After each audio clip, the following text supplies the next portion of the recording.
இளவரசே, உடனே தேரினை நிறுத்து. நவாயிற்று, எதற்காக பதட்டத்தோடு வருகிறீர்கள்? கிட்கிந்தையை நோக்கி ஆபத்து வந்து கொண்டிருக்கிறது. திசையிலும் கிட்கிந்தையை நோக்கி அசுரர்கள் வந்து கொண்டிருக்கிறார்கள். சேனாதிபதி, தாம் சென்று மாருதிக்கு உதவி செய்யுங்கள். வரும் அசுரர்களை எதிர்த்து போராட வாளி ஒருவனே போதுமானவன். நான் மாருதிக்கு தந்தை மட்டும் அல்ல இளவரசே, கிட்கிந்தையின் சேனை தலைவனும் தான். எனக்கு என் நாடே முக்கியம். வீரர்களே, உங்களில் ஒரு சிலர் இவனுடன் செல்லுங்கள். செல் மகனே. எனக்கு என் மகனை பற்றி நன்கு தெரியும்.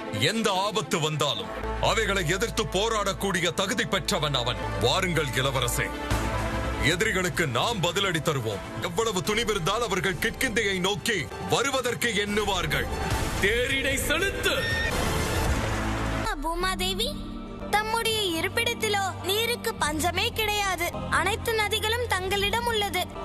தாகம் தீர்க்க இங்கு சிறிது நீரை கொடுத்து உதவுங்கள் தாயே. பிணை பொழியுங்கள் அம்மா. தங்கள் அருளால் நீரை வழங்குங்கள் தாயே.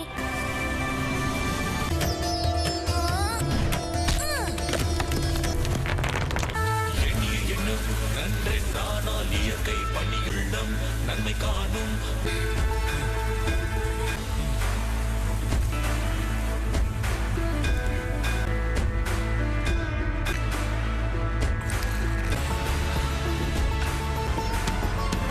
நீங்கள் அனைவரும் யார்?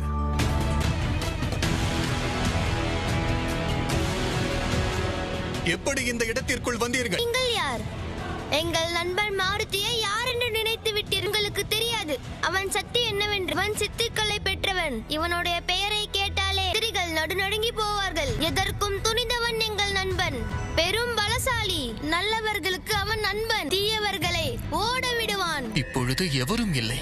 அனைவரும் இங்கு இருக்கும் பொழுது இந்த இடனுக்கு செல்வ செழிப்போடு காட்சியளித்த அந்த உயிர் தரும் இலையை கொண்டு வரச் சென்றவர்கள் இன்று வரை திரும்பவில்லை.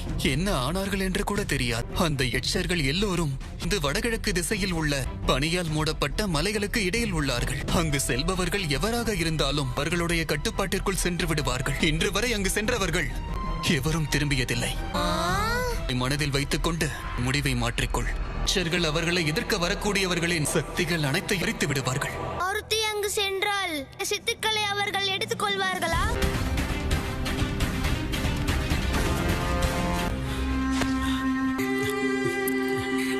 இப்படியே விட்டுவிடுங்கள். அவரை மேன்மேலும் துன்பப்படுத்தாதீர்கள். இவரை பார்த்துக் கொள்ள நான் ஒருவன் இருக்கிறேன். இவரை போன்றவர்களுக்கு உதவி செய்யாமல் இருந்தால் வாழ்வதே பலனில்லை. இவர் நமக்கு மட்டுமல்ல, உலகிற்கே தேவைப்படக்கூடியவர். பாடுபட்டாவது உயிர் தரும் இலையை அடைந்தே தீருவேன். இவர் அடைந்த சாபத்தில் இருந்து விடுவித்தே தீருவேன். இப்பொழுது எச்ச உலகம் செல்கிறேன். காற்றே வாகனமா, விண்ணில் பரப்பேன் நானடா, யுமைந்தனடா. என்னால் புரிந்து கொள்ள முடிகிறது. பிறந்ததே காரணத்திற்காகத்தான் என்று. ஆபத்தில் உள்ளவர்களுக்கு என்று கேட்காமலேயே உதவி செய்ய வேண்டும் என்றீர்கள். அதற்குதான் சென்று கொண்டிருக்கிறேன் அம்மா. விரைவில் வந்து விடுகிறேன். என்னுடைய அம்மா அஞ்சனையும் தந்தை கேசரி நான் வெற்றி அடைவதற்கு எனக்கு ஆசி வழங்குங்கள்.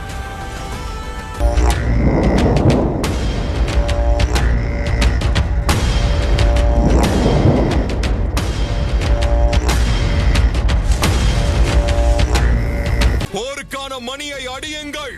அனைத்து வீரர்களையும் ஒன்று சேர சொல்லுங்கள். போர் செய்வதற்கு எல்லோரும் தயாராகி விடுங்கள்.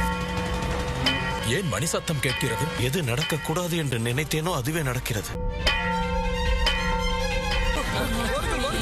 பதட்டம் அடையாதீர்கள் பிள்ளைகளே. போருக்கான மணி ஓசை. பாதுகாப்பான இடத்திற்கு அழைத்துச் செல்லுங்கள். இதற்கும் அஞ்ச வேண்டாம். எல்லோரும் உங்கள் ஆசானோடு புறப்பட்டு செல்லுங்கள். நம்மை தாக்க வந்து கொண்டிருக்கிறார்கள்.